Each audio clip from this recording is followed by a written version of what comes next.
En marge des 14 ans de commémoration des tueries perpétrées le 28 septembre 2009 au stade de Conakry, l'Organisation guinéenne de défense des droits de l'homme, l'Association des victimes parents et amis du 28 septembre 2009 et la Fédération internationale des ligues des droits de l'homme ont co-animé ce jeudi une conférence de presse.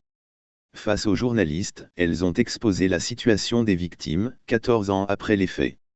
Les victimes du 28 septembre sont toujours dans le besoin, que cela soit médical ou psychologique. Parce qu'il y a des choses qu'on a besoin d'avoir, surtout sur le plan financier. Je dis cela parce qu'il y a des victimes qui ont tout perdu. Il y a des femmes qui ont été répudiées avec leurs enfants, elles ont besoin d'être accompagnées. Les victimes ont également besoin d'une loi de réparation qui est très importante à ce stade. Depuis que le gouvernement a pris l'engagement d'ouvrir ce procès, cela nous va droit au cœur parce que c'est une chose qu'on a attendue pendant 12 ans, a indiqué Asmaou Diallo, la présidente de l'AVIPA. Alors que le bras de fer entre le ministre de la Justice et l'Association des magistrats de Guinée paralyse l'appareil judiciaire, Asmaou Diallo souhaite qu'il n'y ait pas d'interruption lorsque le procès reprendra le 3 octobre. Pour cela, il faudrait que l'engagement soit de tous les côtés. Je sais que nos avocats sont très engagés, je félicite le ministère de la Justice qui est très ouvert pour écouter les doléances des avocats. Ce procès ne concerne pas seulement la Guinée, mais elle concerne toute l'Afrique, a-t-elle ajouté. Dans ses propos, Maître Alimatou Camara, avocate des victimes des massacres du 28 septembre 2009, a interpellé les autorités étatiques pour qu'elles rendent le texte sur l'aide juridictionnelle fonctionnelle vis-à-vis des victimes. Les victimes sont engagées dans ce combat depuis 14 ans maintenant.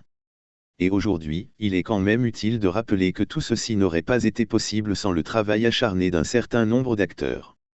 Notamment l'Organisation guinéenne de défense des droits de l'homme et du citoyen, l'AFID, mais également AVIPA.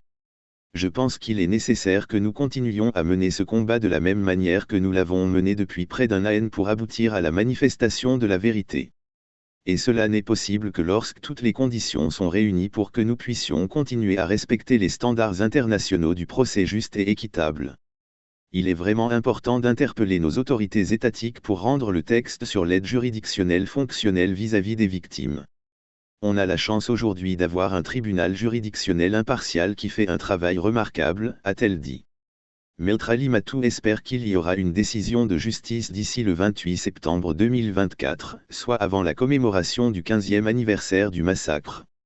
On a aujourd'hui un procès dans lequel les droits des accusés sont extrêmement respectés. Je pense que ce procès devrait véritablement servir à implémenter des notions d'état de droit, du respect et de la dignité des accusés. Il est également utile et important de respecter le droit des victimes qui sont des personnes vulnérables. J'ose espérer que le 28 septembre 2024, qu'on aura au moins eu une décision de justice, même si c'est une décision de justice qui doit être contestable sur le plan du droit. Et je pense que ça sera historique pour notre pays, a dit l'avocate.